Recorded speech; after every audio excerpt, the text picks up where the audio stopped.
ওম নমো ভগবতে বাসুদেবায়। শ্রীমদ্ ভগবত মহাপুরাণ আমরা প্রথম স্কন্দ থেকে পাঠ করছি। প্রথম স্কন্দের প্রথম অধ্যায় পাঠ করা হয়েছে। আজ দ্বিতীয় অধ্যায়ের সূচনা। দ্বিতীয় অধ্যায় ভক্তির দুঃখ দূর করবার জন্য নারদের উদ্যোগ। নারদ বললেন, হে সাধ্বী, তুমি বৃথা কেন দুঃখ করছো? আহা, তুমি এত চিন্তাগ্রস্তই বা কেন হয়েছ?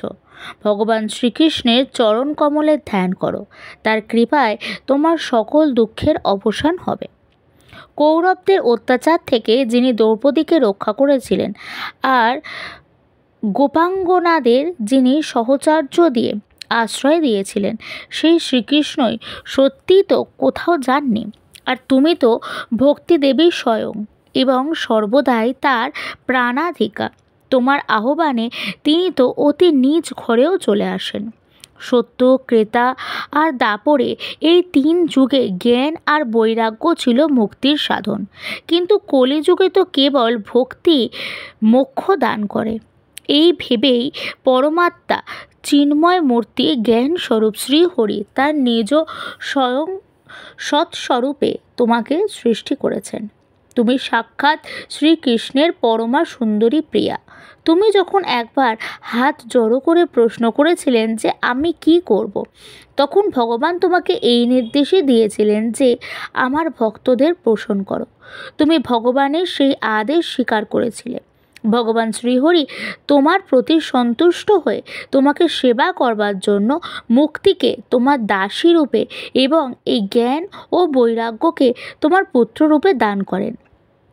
তুমি তোমার সাক্ষাৎ স্বরূপে বৈকুণ্ঠ ধামে ভক্তদের পোষণ করো। মর্তলোকে তুমি তো ভক্তদের পোষণের জন্য কেবলমাত্র ছায়ারূপ ধারণ করে রয়েছ। সেই থেকে তুমি মুক্তি, জ্ঞান আর বৈরাগ্যকে সাথে নিয়ে পৃথিবীতে এসেছো এবং সত্য থেকে দাপর পর্যন্ত খুবই আনন্দ ছিলে। কলিযুগে তোমার দাসী মুক্তি ভণ্ডামি রূপ রোগে আক্রান্ত হয়ে শীর্ণ হতে লাগলো। সেই জন্য তোমারই আদেশে অতি সত্বর বৈকুণ্ঠ লোকে চলে গিয়েছে। এই লোকেও তোমার স্মরণমাত্রই সে উপস্থিত হয় এবং আবার বৈকুণ্ঠ ধামে চলে যায়। কিন্তু এই জ্ঞান ও বৈরাগ্যকে নিজ পুত্রবোধে নিজের কাছেই রেখেছ।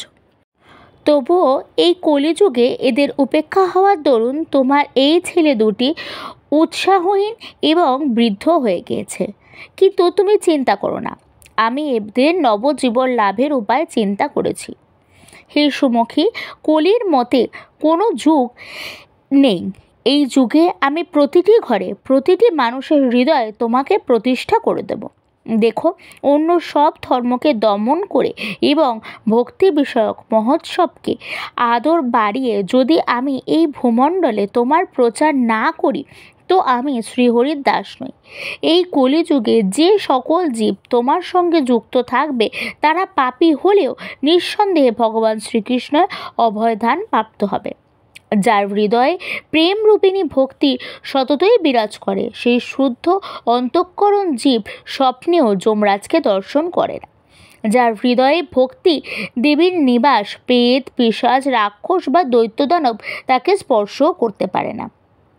তপস্যা, বেদ অধ্যয়ন, জ্ঞান ও বৈদিক কর্মাদি কোনো সাধনে ভগবান বশীভূত হন না। তিনি কেবলমাত্র ভক্তিতেই বশীভূত হন। গোপাঙ্গনাদের এর প্রকৃষ্ট প্রমাণ। সহস্র জন্মের পুণ্য ফলে মানুষের ভক্তিতে অনুরাগ হয়। কলিযুগে কেবল ভক্তি, শুধু ভক্তিই সার। ভক্তির টানে সাক্ষাৎ শ্রীকৃষ্ণ সামনে এসে দাঁড়ান। ভক্তির টানে সাক্ষাৎ শ্রীকৃষ্ণ সামনে এসে দাঁড়ান। ভক্তির প্রতি যে অবজ্ঞা করে, শত্রুতা করে, এই তিন লোকে তার কেবল দুঃখ আর দুঃখই প্রাপ্তি হয়। পুরাকালে ভক্তকে তিরস্কার করার জন্য দুর্বাসা মুনিকেও অনেক কষ্ট পেতে হয়েছিল। ব্রত, তীর্থ পর্যটন, যাগ, যজ্ঞ বা জ্ঞানচর্চা ইত্যাদি নানাবিধ সাধনের কোনো আবশ্যকতাই নেই। একমাত্র ভক্তি মুক্তিদায়িনী।